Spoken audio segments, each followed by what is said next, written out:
नरेंद्र मोदी जैसा डरपोक प्रधानमंत्री आज तक नहीं हुआ। कभी चीन से डर जाते हैं तो कभी अमेरिका से, यहाँ तक कि अपने ही देश के अंदर भी डरे रहते हैं। कभी संसद में विपक्ष की आवाज से तो कभी प्रेस कॉन्फ्रेंस से।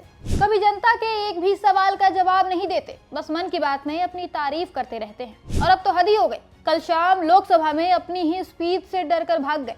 अब क्या है पूरा मामला, शुरू से बताते हैं। कल यानी 4 फरवरी को राहुल गांधी लोकसभा में पूर्व आर्मी चीफ एम नरवणे की किताब 4 स्टार्स ऑफ डेस्टिनी लेकर घूम रहे थे। ये वही किताब है जिसे मोदी सरकार पब्लिश होने से रोक रही है। इसे जनता के सामने नहीं आने देना चाहती, क्योंकि इसमें वो सच लिखा हुआ है जिसके सामने आते ही मोदी जी की एक मजबूत नेता वाली इमेज तार तार हो जाएगी। किताब में 2020 की एक घटना का जिक्र है, जब चीन की सेना लद्दाख में घुस आई थी। उस वक्त जनरल नरवणे को 2 घंटे इंतजार करवाया गया। फिर मोदी जी ने निर्देश के नाम पर बस इतना कहा, जो आपको उचित लगे वो कीजिए। मतलब देश की सिक्योरिटी के सबसे बड़े संकट में पीएम ने जिम्मेदारी से हाथ खड़े कर दिए। राहुल गांधी किताब का यही हिस्सा सदन में पढ़ना चाहते थे, सवाल उठाना चाहते थे कि मोदी सरकार ने ऐसा क्यों किया, क्यों अपनी जिम्मेदारी से भाग खड़ी हुई। लेकिन स्पीकर ओम बिरला ने नियमों का हवाला देकर उन्हें रोक दिया, उनका माइक बंद करवा दिया गया। जिसके बाद राहुल ने कहा कि अगर पीएम मोदी आज सदन में आते हैं तो मैं उन्हें ये किताब गिफ्ट करूंगा, क्योंकि ये किताब किसी विपक्षी नेता की नहीं है, ये किताब किसी विदेशी लेखक की नहीं है, ये किताब है देश के पूर्व सेना प्रमुख जनरल नरवणे की। तो इस पर सरकार को जवाब देना पड़ेगा। राहुल गांधी के इस बयान के बाद मोदी सरकार इतना डर गई कि ध्यान भटकाने के लिए उसने अपने गालीबाज सांसद निशिकांत दुबे को मैदान में उतार दिया।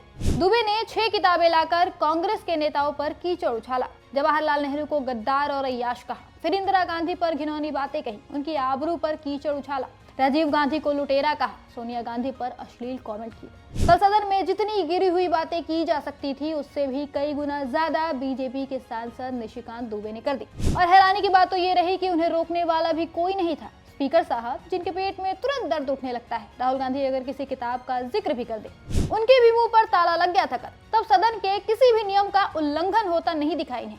ये सब देखकर विपक्ष की महिला सांसदें भड़क गई। कल शाम लोकसभा में मोदी जी का स्पीच था, प्रेसिडेंट के एड्रेस पर मोशन ऑफ थैंक्स का जवाब देना था इन्हें। लेकिन मोदी जी के सदन में आने से पहले ही विपक्ष की कई महिला सांसदें उनकी सीट की तरफ पहुंच गई। हाथों में बैनर्स थे जिन पर लिखा था डू व्हाट इज राइट, मतलब जो उचित लगे वो करो। ये वही लाइन थी जिसे सेना को मोदी जी ने कहा था। विरोध जताते हुए विपक्ष की महिलाएं जैसे प्रियंका गांधी, महुआ मोइत्रा आदि मैदान में उतर चुकी थी, और फिर मोदी जी सदन में आए ही नहीं, स्पीच कैंसिल कर दी। अब विपक्ष कह रहा है कि मोदी जी डर गए, भाग गए। राहुल ने एक्स पर लिखा, जैसा मैंने कहा, पीएम मोदी संसद में नहीं आएंगे क्योंकि वो डरे हुए हैं और सच्चाई का सामना नहीं करना चाहते। वहीं प्रियंका गांधी ने कहा कि मोदी जी इतना डर गए कि सदन आए ही नहीं। अब आप इसी से अंदाजा लगा सकते हैं मोदी जी कितना डरते हैं। यही डर है जो इन्होंने आज तक कोई प्रेस कॉन्फ्रेंस तक नहीं किया, क्योंकि ये जानते हैं कि फिर इन्हें जनता के तीखे सवालों के जवाब देने पड़ेंगे। बताना पड़ेगा कि इन्होंने देश के लिए क्या किया, अपने कितने वादे पूरे किए।